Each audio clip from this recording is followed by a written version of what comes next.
राहुल गांधी यांच्या विरोधात राज्यामध्ये भाजप आज आंदोलन करणार आहे।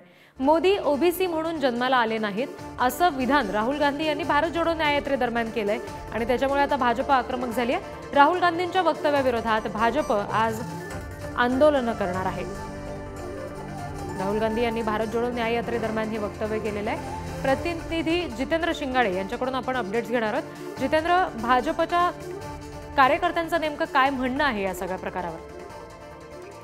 रद्दी आपण पाहतोय की राहुल गांधींची न्याय यात्रा सुरू आहे भारत जोडो यात्रेअंतर्गत आणि या यात्रेअंतर्गत त्यांनी काल एक वक्तव्य केलेलं होतं की ओबीसी पंतप्रधान नरेंद्र मोदी हे ओबीसी नाहीत आणि या ओबीसींच्या वक्तव्यावरून आता भाजप आक्रमक झालेले आहे। आज नागपूरसह राज्यभर हे आंदोलन करणार आहे।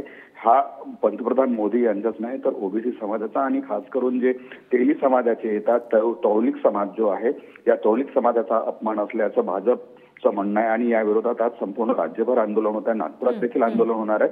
10च्या सुमारास नागपूरच्या संविधान चौकामध्ये आंदोलन होणार आहे आणि चंद्रशेखर बावनकुळे भाजपचे जे प्रदेशाध्यक्ष आहेत ते या आंदोलनस्थळी खास प्रामुख्याने उपस्थित राहणार आहेत। त्याचबरोबर इतर ओबीसी नेते आणि भाजप पदाधिकारी आणि कार्यकर्ते या वेळी उपस्थित राहणार आहेत। त्यामुळे एकदा पुन्हा ओबीसीचा जो प्रश्न आहे तो आता या निमित्ताने एकदा पुन्हा समोर आल्याचं आपल्याला दिसून येत आहे आणि काँग्रेस विरुद्ध भाजप असा हा सामना ओबीसीच्या मुद्द्यावरून रंगताना आता दिसतोय।